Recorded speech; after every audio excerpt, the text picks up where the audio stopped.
हर देवी देवता की पूजा करते हैं उनके साथ क्या होता है। आज मैं आपको एक ऐसी सच्चाई बताने जा रहा हूं जो शायद आपने कभी सोची भी नहीं होगी। एक ऐसा रहस्य जो हमारे मंदिरों में, हमारी पूजा पाठ की विधियों में और हमारी आध्यात्मिक यात्रा में छिपा हुआ है। तो चलिए इस यात्रा पर निकलते हैं और समझते हैं कि जो लोग हर देवी देवता की पूजा करते हैं उनके जीवन में वास्तव में क्या घटित होता है।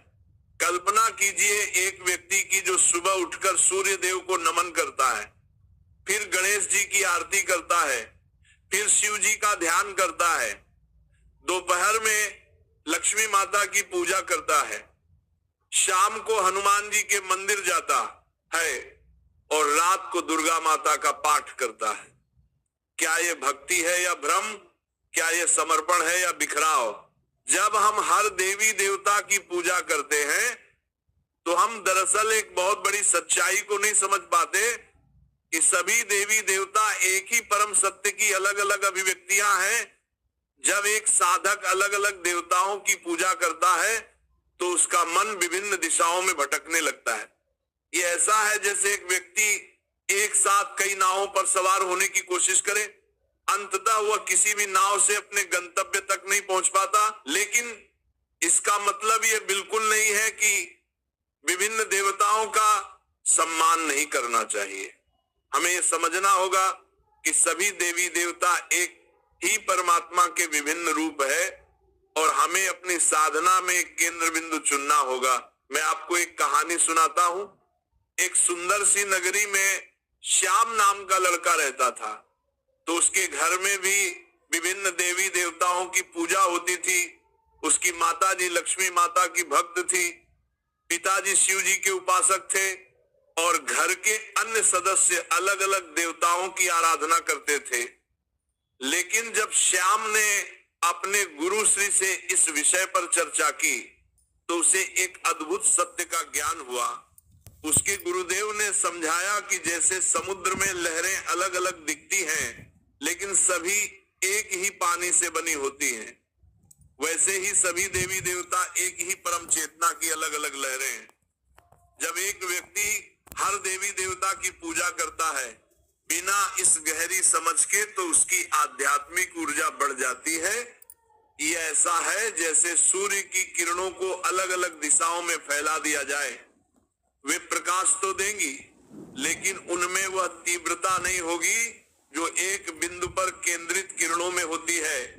जब हम एक आवर्धक लेंस से सूर्य की किरणों को एक बिंदु पर केंद्रित करते हैं तो वे आग पैदा कर सकती हैं।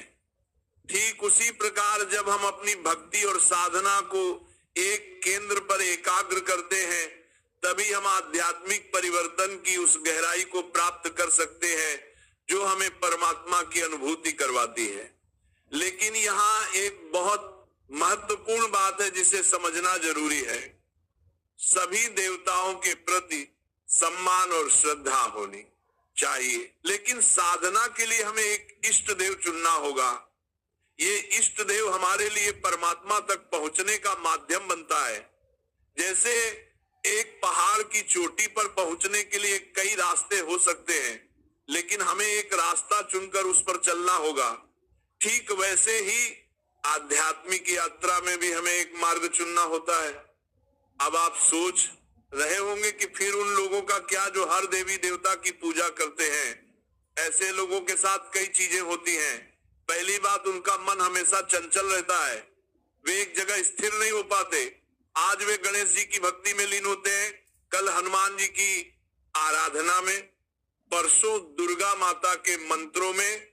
इस निरंतर बदलाव से उनकी आध्यात्मिक ऊर्जा कभी एक बिंदु पर केंद्रित नहीं हो पाती। ये ऐसा है जैसे एक किसान हर दिन एक नया बीज बोए लेकिन किसी एक पौधे को बढ़ने का समय ना दे, अंततः उसे कोई फसल नहीं मिलती। दूसरी बात जो है भक्ति की गुणवत्ता। जब हम अपनी भक्ति को कई दिशाओं में बांटते हैं तो हर दिशा में हमारी भक्ति की गहराई कम हो जाती है।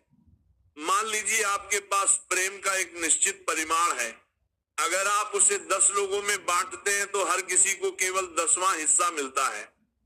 लेकिन अगर आप उसी प्रेम को एक व्यक्ति को देते हैं तो उसकी तीव्रता 10 गुना हो जाती है। आध्यात्मिकता में भी यही सिद्धांत लागू होता है। जब हम अपनी संपूर्ण भक्ति, अपना संपूर्ण ध्यान, अपनी संपूर्ण ऊर्जा एक इष्ट देव पर केंद्रित करते हैं, तभी हम उस गहराई को प्राप्त कर पाते हैं जो आत्म साक्षात्कार के लिए आवश्यक है। एक बार एक व्यक्ति एक साधु के पास गया। वो बहुत परेशान था। वो 20 साल से विभिन्न देवी देवताओं की पूजा कर रहा था, लेकिन उसे कोई आध्यात्मिक अनुभूति नहीं हुई थी। वो हर मंदिर जाता था, हर पूजा करता था, हर त्योहार मनाता था, लेकिन उसके भीतर शांति नहीं थी। साधु ने उससे पूछा, तुम्हारा इष्ट देव कौन है? वह व्यक्ति चौंक गया। उसने कहा, मैं सभी देवी देवताओं की पूजा करता हूं। साधु मुस्कुराते हुए बोले, यही तुम्हारी समस्या है। तुम सभी से प्रेम करते हो, लेकिन किसी से गहरा संबंध नहीं बना पाए। ये बात सुनकर उस व्यक्ति को एक झटका लगा। साधु ने उसे समझाया कि आध्यात्मिक मार्ग में संख्या नहीं, गुणवत्ता महत्वपूर्ण है। एक देवता के साथ गहरा अटूट संबंध बनाना, उनके साथ नित्य संवाद करना, उनमें पूरी तरह से खो जाना, यही असली भक्ति है। साधु ने उस व्यक्ति को सलाह दी कि वह अपना एक इष्ट देव चुने और केवल उन्हीं की साधना करे। उस व्यक्ति ने कृष्ण को अपना इष्ट देव चुना और लगातार 3 साल तक केवल कृष्ण की आराधना की। 3 साल बाद जब वो साधु से मिला तो उसका चेहरा दीप्तिमान हो रहा था। उसने कहा, गुरुजी, अब मैं समझ गया कि आपने क्या कहा था। जब मैंने अपने सभी प्रेम को एक दिशा में मोड़ा तो मुझे वो अनुभूति हुई जिसकी मुझे 20 साल से तलाश थी। हर देवी देवता की पूजा करना आध्यात्मिक अपरिपक्वता का संकेत हो सकता है। ये वैसा ही है जैसे एक बच्चा खिलौने की दुकान में जाकर हर खिलौना चाहता है, लेकिन जैसे जैसे हम परिपक्व होते हैं, हम समझने लगते हैं कि हमें वास्तव में क्या चाहिए। आध्यात्मिक यात्रा में भी शुरुआत में हम कई देवी देवताओं से आकर्षित हो सकते हैं, लेकिन जैसे जैसे हम गहरे जाते हैं, हमें अपना मार्ग, अपना इष्ट मिल जाता है। और जब ये मिलन होता है तो जीवन में एक अद्भुत परिवर्तन आता है। जो लोग हर देवी देवता की पूजा करते हैं, वे अक्सर भौतिक इच्छाओं से प्रेरित होते हैं। वे धन के लिए लक्ष्मी की पूजा करते हैं, स्वास्थ्य के लिए धनवंतरी की, विद्या के लिए सरस्वती की और बाधाओं से मुक्ति के लिए गणेश की। लेकिन आध्यात्मिकता का असली उद्देश्य भौतिक इच्छाओं की पूर्ति नहीं, बल्कि आत्म साक्षात्कार है। जब हम परमात्मा को जान लेते हैं तो सब कुछ अपने आप मिल जाता है। पहले तुम परमात्मा को खोजो, बाकी सब तुम्हें दिया जाएगा। अब यहाँ एक बहुत ही रोचक मोड़ आता है कि अगर कोई व्यक्ति सभी देवी देवताओं को एक ही परमात्मा का रूप मानकर पूजा करता है तो ये बिल्कुल अलग बात है। इसका मतलब है कि वह व्यक्ति गणेश में भी उसी परमात्मा को देखता है, शिव में भी, विष्णु में भी, दुर्गा में भी। वह समझता है कि यह सभी एक ही दिव्य चेतना की अलग अलग अभिव्यक्तियां हैं। ऐसा व्यक्ति वास्तव में एक ही परमात्मा की पूजा कर रहा होता है। भले ही वह विभिन्न रूपों में हो, लेकिन यह समझ बहुत ऊंचे आध्यात्मिक स्तर पर आती है। अधिकांश लोग जो हर देवी देवता की पूजा करते हैं, वे उन्हें अलग अलग शक्तियां मानते हैं, जो कि एक सीमित दृष्टिकोण है। परमात्मा एक रंगमंच का निर्देशक है और सभी देवी देवता उस नाटक के पात्र हैं। जब हम ये समझ जाते हैं कि असली निर्देशक कौन है, तो हम पात्रों से सीधे निर्देशक से जुड़ जाते हैं। लेकिन अगर हम केवल पात्रों को ही सच मान ले और निर्देशक को भूल जाएं, तो हम मूल उद्देश्य से भटक जाते हैं। यही एक गहरी सच्चाई है। सभी देवी देवता महत्वपूर्ण हैं, सम्माननीय हैं, लेकिन हमें उस एक परम सत्य को नहीं भूलना चाहिए जो सभी के पीछे है। अब हम जानेंगे कि जब कोई व्यक्ति एक इष्ट देव को चुनकर साधना करता है तो उसके जीवन में क्या परिवर्तन आते हैं। पहला परिवर्तन होता है मन की एकाग्रता में। जब हम एक ही देवता का ध्यान करते हैं, उनकी ही मूर्ति को देखते हैं, उनके ही मंत्रों का जाप करते हैं, तो हमारा मन धीरे धीरे स्थिर होने लगता है। ये स्थिरता ही ध्यान की गहराई में ले जाती है। दूसरा परिवर्तन होता है भक्ति की गहराई में। जब हम एक ही देवता के साथ रोज संवाद करते हैं तो एक व्यक्तिगत संबंध बनता है। यह संबंध इतना गहरा हो जाता है कि देवता हमारे सबसे करीबी मित्र, माता पिता और प्रेमी बन जाते हैं। तीसरा परिवर्तन होता है आध्यात्मिक अनुभूतियों में। जब हमारी भक्ति एकाग्र होती है तो हमें दिव्य अनुभव होने लगते हैं। कभी हम अपने इष्ट देव का दर्शन करते हैं, कभी उनकी आवाज सुनते हैं, कभी उनकी उपस्थिति महसूस करते हैं। जो लोग हर देवी देवता की पूजा करते हैं वे अक्सर बाहरी कर्म कांडों में उलझ जाते हैं। आज यह पूजा, कल वह व्रत, परसों यह अनुष्ठान, इन सब में वे असली आध्यात्मिकता से दूर हो जाते हैं। असली पूजा बाहरी नहीं आंतरिक है। असली मंदिर हमारे हृदय में है और असली देवता हमारी आत्मा में विराजमान है। जब हम ये समझ जाते हैं तो हमें बाहरी कर्म कांडों की आवश्यकता कम हो जाती है। हम सीधे परमात्मा से जुड़ जाते हैं। एक और महत्वपूर्ण बात, वह समय का सदुपयोग। जब हम हर देवी देवता की पूजा करते हैं तो हमारा बहुत सारा समय विभिन्न अनुष्ठानों में चला जाता है। लेकिन अगर हम एक इष्ट देव को चुने तो हम उसी समय को गहन ध्यान और साधना में लगा सकते हैं। ध्यान ही वह मार्ग है जो हमें परमात्मा तक ले जाता है, और गहरा ध्यान तभी संभव है जब हमारा मन एकाग्र हो। यह एकाग्रता एक इष्ट देव की साधना से आती है। जब हम एक देवता को पूर्ण समर्पण से पूजते हैं तो वास्तव में हम सभी देवताओं की पूजा कर रहे होते हैं, क्योंकि एक देवता में ही समस्त दिव्यता समाहित है। ये वैसा ही है जैसे जब हम एक बूंद समुद्र के पानी का स्वाद लेते हैं तो हम पूरे समुद्र का स्वाद ले लेते हैं। एक देवता की गहन आराधना से हम उस परम चेतना को प्राप्त कर लेते हैं जो सभी देवताओं का मूल है। एक बहुत ही क्रांतिकारी विचार है। हमें सब कुछ पाने के लिए सब कुछ करने की जरूरत नहीं, हमें केवल एक चीज को पूर्णता से करने की जरूरत है। आध्यात्मिक मार्ग में दृढ़ता बहुत महत्वपूर्ण है। जब हम एक दिन एक देवता की पूजा करें, दूसरे दिन दूसरे की, तो हम कभी भी दृढ़ नहीं बन पाते। हम लगातार बदलते रहते हैं और ये परिवर्तनशीलता हमें कमजोर बनाती है। लेकिन जब हम एक इष्ट देव के प्रति निष्ठावान रहते हैं तो हमारे भीतर एक आध्यात्मिक शक्ति का निर्माण होता है। ये शक्ति हमें जीवन की हर चुनौती का सामना करने की क्षमता देती है। एक बार एक शिष्य ने एक साधु जी से पूछा, गुरुजी, अगर मैं केवल एक देवता की पूजा करूं तो क्या दूसरे देवता नाराज नहीं होंगे? साधु हंसे और बोले, क्या सूरज नाराज होता है जब तुम चंद्रमा की प्रशंसा करते? क्या समुद्र नाराज होता है जब तुम नदी की सुंदरता देखते हो? नहीं, क्योंकि सब एक ही प्रकृति का हिस्सा हैं। वैसे ही सभी देवता एक ही परमात्मा के अंश हैं। जब तुम एक को पूजते हो तुम सभी को पूजते हो। लेकिन हाँ, तुम्हें एक को चुनना होगा, एक के साथ गहरा संबंध बनाना होगा, क्योंकि यही तुम्हारे आध्यात्मिक विकास का मार्ग है। हर इंसान का स्वभाव अलग होता है और इसलिए हर किसी का इष्ट देव अलग हो सकता है। किसी को कृष्ण के साथ जुड़ाव महसूस होता है, किसी को शिव के साथ, किसी को दुर्गा माता के साथ। यह व्यक्तिगत पसंद नहीं बल्कि आत्मा का आह्वान है।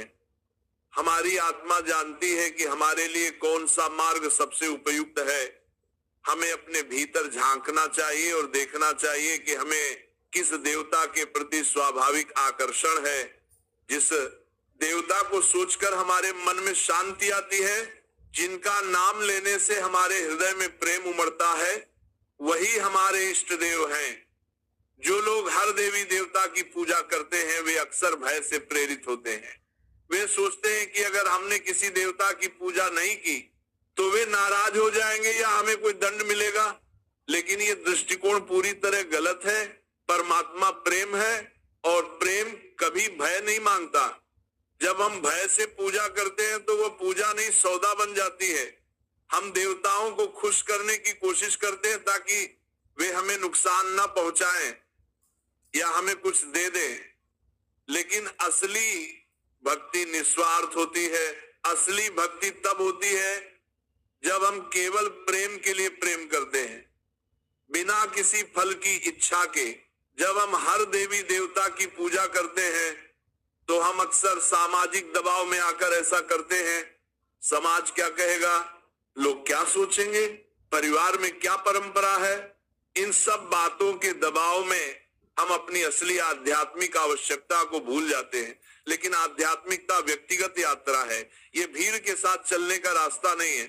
हमें अपनी आत्मा की आवाज सुननी होगी, ना कि समाज की।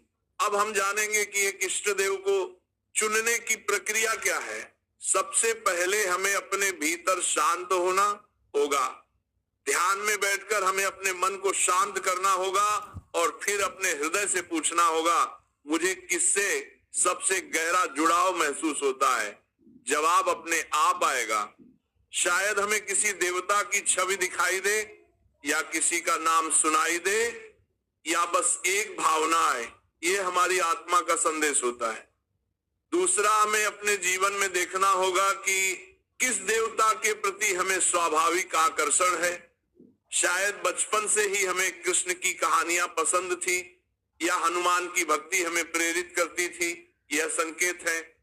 तीसरा, हमें अलग अलग देवताओं के बारे में पढ़ना और समझना चाहिए और देखना चाहिए कि किसकी शिक्षाएं हमारे जीवन और स्वभाव से मेल खाती हैं।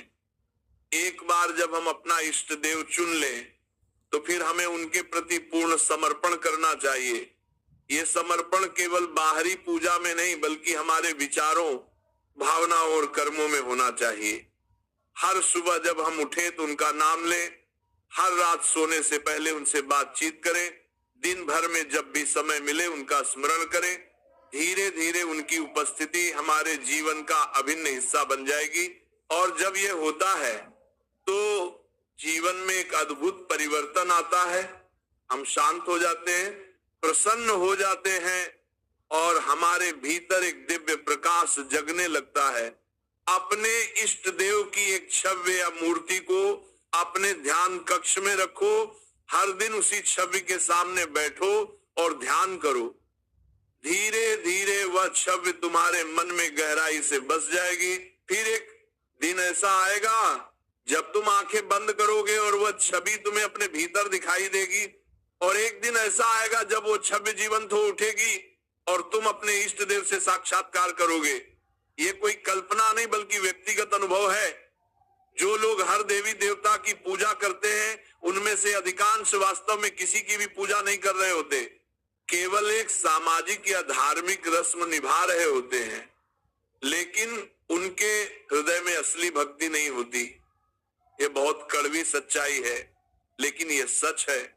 जब हम बिना भावना के, बिना प्रेम के, केवल आदत या परंपरा के वशीभूत होकर पूजा करते हैं तो वह पूजा केवल एक खाली क्रिया रह जाती है। उसमें कोई शक्ति नहीं होती, कोई जीवन नहीं होता। लेकिन जब हम एक इष्ट देव को चुनकर पूरे प्रेम और समर्पण से उनकी आराधना करते हैं तो हर मंत्र में शक्ति होती है, हर प्रार्थना में जीवन होता है। आध्यात्मिक जीवन में गुणवत्ता ही सब कुछ है। 1 मिनट की सच्ची भक्ति 100 घंटे की नकली पूजा से बेहतर है। एक दिन एक साधु ने अपने शिष्यों को बताया कि कैसे उन्होंने एक साधारण महिला को देखा जो अपने घर में रोज सुबह केवल 5 मिनट के लिए कृष्ण की मूर्ति के सामने बैठती थी, लेकिन उन 5 मिनट में उसकी भक्ति इतनी गहरी थी, उसके आंसू इतने सच्चे थे, उसका प्रेम इतना शुद्ध था कि यह महिला कई पंडितों से बेहतर साधना कर रही है जो घंटों मंत्रों उच्चार करते हैं, लेकिन उनके हृदय में कोई भाव नहीं होता। इष्ट देव हमारे लिए एक दरवाजा है, अंतिम मंजिल नहीं। अंतिम मंजिल है परमात्मा की अनुभूति जो निराकार, असीम और अनंत है। लेकिन हम सीधे निराकार परमात्मा को नहीं समझ सकते, इसलिए हमें एक साकार रूप की आवश्यकता होती है। यह साकार रूप हमारा इष्ट देव है। जैसे एक बच्चे को चलना सीखने के लिए सहारे की जरूरत होती है, वैसे ही हमें आध्यात्मिक यात्रा में एक सहारे की जरूरत होती है। ये सहारा हमारा इष्ट देव है।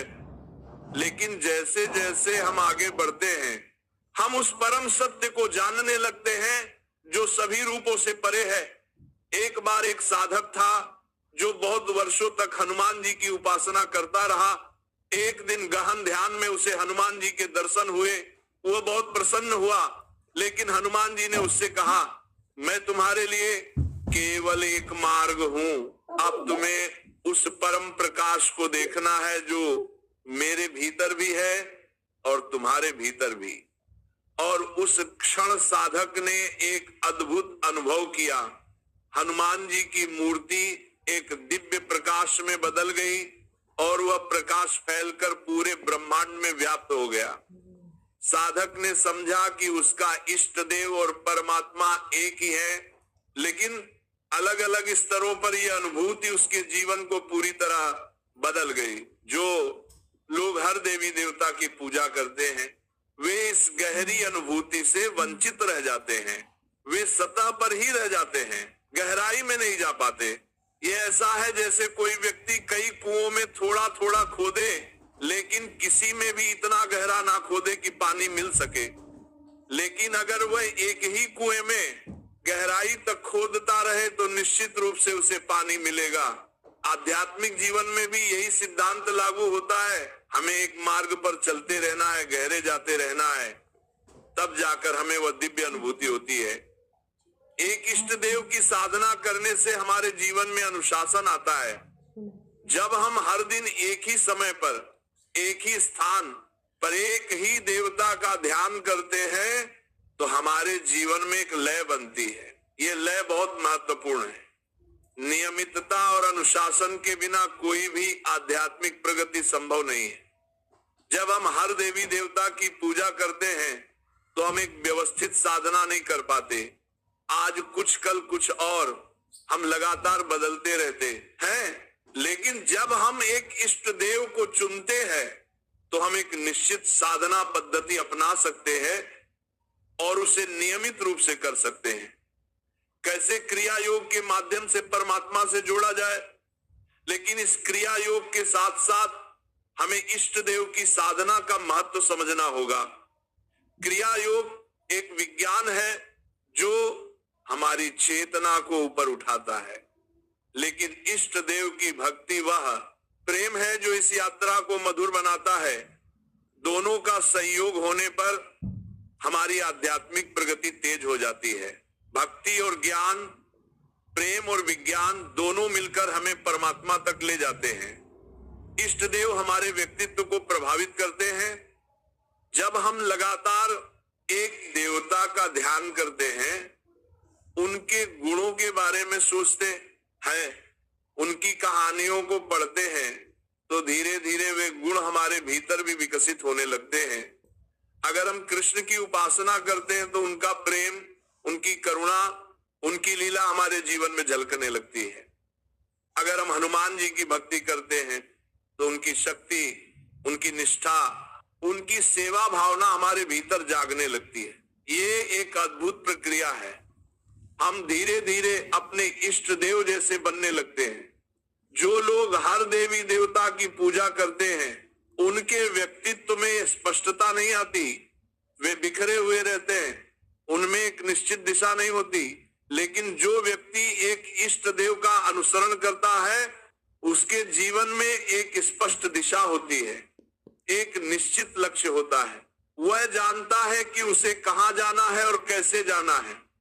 यह स्पष्टता ही उसे सफलता दिलाती है। न केवल आध्यात्मिक जीवन में बल्कि सांसारिक जीवन में भी। आधुनिक युग में लोग बहुत भ्रमित हैं। वे एक तरफ तो आध्यात्मिकता चाहते हैं, लेकिन दूसरी तरफ भौतिकवाद में भी फंसे हुए हैं। इस द्वंद में वे ना तो पूरी तरह से आध्यात्मिक बन पाते हैं, ना ही पूरी तरह से भौतिकवादी। यह अधूरापन उन्हें हमेशा अतृप्त रखता है। एक इष्ट देव को चुनो, उनके प्रति पूर्ण समर्पण करो और अपने सांसारिक कर्तव्यों को भी उन्हीं को समर्पित करके करो। इस तरह से हम आध्यात्मिकता और भौतिक जीवन में संतुलन बना सकते हैं। अगर आप अभी तक अपना इष्ट देव नहीं चुन पाए हैं तो चिंता ना करें। शुरुआत में विभिन्न देवताओं के बारे में जानना, उनकी पूजा करना ठीक है, लेकिन एक समय के बाद जब आप थोड़े परिपक्व हो जाएं, तो अपने आप को एक दिशा दें। ये प्रक्रिया जबरदस्ती की नहीं होनी चाहिए, बल्कि स्वाभाविक होनी चाहिए। जब आप तैयार होंगे तो आपका इष्ट देव खुद आपको मिल जाएंगे। कभी कभी ये एक सपने में होता है, कभी किसी घटना से, कभी किसी पुस्तक को पढ़ने से, कभी किसी संत से मिलने पर जीवन खुद हमें वह रास्ता दिखाता है जो हमारे लिए सही है। एक सुंदर यमान नगरी थी। उस नगरी में राम नाम का छोटा लड़का अपने माता पिता के साथ रहता था। बचपन में वो विभिन्न देवताओं के बारे में सुनता था और सभी को पसंद करता था, लेकिन जब वो अपने गुरु से मिला तो सब कुछ बदल गया। उसके गुरु ने राम को वह मार्ग दिखाया जो राम के लिए सबसे उपयुक्त था, और धीरे धीरे राम के इष्ट देव कृष्ण और महादेव बन गए। ये प्रक्रिया स्वाभाविक थी, जबरदस्ती की नहीं। और जब ये हुआ तो राम के जीवन में एक अद्भुत परिवर्तन आया। उसे अपने मार्ग की स्पष्टता मिली और वो उस पर निरंतर चलता रहा। इष्ट देव की साधना करने से हमें आंतरिक शक्ति मिलती है। ये शक्ति हमें जीवन की हर कठिनाई का सामना करने की क्षमता देती है। जब हम मुश्किल समय में होते हैं तो हमारा इष्ट देव हमारा सबसे बड़ा सहारा बन जाता है। हम उनसे बात कर सकते हैं, उनसे मदद मांग सकते हैं, उनकी शरण में जा सकते हैं। ये रिश्ता इतना गहरा हो जाता है कि इष्ट देव हमारे सबसे करीबी साथी बन जाते हैं। लेकिन जब हम हर देवी देवता की पूजा करते हैं तो किसी के साथ भी इतना गहरा संबंध नहीं बन पाता। हम सतही स्तर पर ही रह जाते हैं। हमारा इष्ट देव वास्तव में हमारी अपनी उच्चतम चेतना का प्रतीक है। जब हम उनकी उपासना करते हैं तो हम दरअसल अपनी ही उच्चतम संभावना की उपासना कर रहे होते हैं। ये एक बहुत ही गहरा दार्शनिक विचार है। इसका मतलब है कि बाहर जो हम देख रहे हैं वो वास्तव में हमारे भीतर ही है। इष्ट देव हमें यह याद दिलाते हैं कि हम भी दिव्य हैं, हम भी उसी परम चेतना का अंश हैं। जब हम यह समझ जाते हैं तो हमारी पूजा एक नई गहराई प्राप्त कर लेती है। आध्यात्मिक जीवन में एकाग्रता ही सफलता की कुंजी है। चाहे हम किसी भी देवता को चुने, लेकिन हमें उनके प्रति पूर्ण समर्पण करना होगा। आधा अधूरा समर्पण काम नहीं करता। हमें अपने पूरे मन, पूरे हृदय, पूरी आत्मा से अपने इष्ट देव की आराधना करनी होगी। तभी हमें वह दिव्य अनुभूति होगी जिसकी हम तलाश कर रहे हैं। प्रेम करो पूरे दिल से, ना कि आधे अधूरे मन से, तभी प्रेमी प्रेम को जान पाता है। तो भक्तों, आज हमने जाना कि जो लोग हर देवी देवता की पूजा करते हैं उनके साथ क्या होता है। वे अपनी आध्यात्मिक ऊर्जा को बिखरा देते हैं, गहराई में नहीं जा पाते और उस दिव्य अनुभूति से वंचित रह जाते हैं जो एकाग्र साधना से मिलती है। आज के कथा में हमने यह जाना कि जो लोग हर देवी देवता की पूजा करते हैं वे वास्तव में अपनी आध्यात्मिक ऊर्जा को कई दिशाओं में बिखेर देते हैं। ये ऐसा है जैसे सूरज की किरणों को अलग अलग दिशाओं में फैला दिया जाए। वे प्रकाश तो देंगी, लेकिन उनमें वह तीव्रता नहीं होगी जो एक बिंदु पर केंद्रित किरणों में होती है। जब हम एक आवर्धक लेंस से सूर्य की किरणों को केंद्रित करते हैं तो वे आग पैदा कर सकती है। ठीक उसी प्रकार जब हम अपनी भक्ति और साधना को एक इष्ट देव पर एकाग्र करते हैं तभी हम आध्यात्मिक परिवर्तन की उस गहराई को प्राप्त कर सकते हैं। जब हम अपनी भक्ति को कई दिशाओं में बांटते हैं तो हर दिशा में हमारी भक्ति की गहराई कम हो जाती है। ये ऐसा है जैसे एक किसान हर दिन नया बीज बोए लेकिन किसी पौधे को बढ़ने का समय ना दे। जो लोग विभिन्न देवताओं की पूजा करते रहते हैं वे अक्सर बाहरी कर्म कांडों में उलझ जाते हैं और असली आध्यात्मिकता से दूर हो जाते हैं। असली पूजा बाहरी नहीं आंतरिक है। जब हम एक इष्ट देव के साथ गहरा संबंध बनाते हैं तो हमारे भीतर एक आध्यात्मिक शक्ति का निर्माण होता है जो हमें जीवन की हर चुनौती का सामना करने की क्षमता देती है। आध्यात्मिक जीवन में एकाग्रता ही सफलता की कुंजी है। जब हम पूरे मन, पूरे हृदय और पूरी आत्मा से अपने इष्ट देव की आराधना करते हैं तभी हमें वह दिव्य अनुभूति होती है जो आत्म साक्षात्कार की ओर ले जाती है। तो भक्तों, इसके साथ यह कथा समाप्त होती है। बोलो राधे राधे।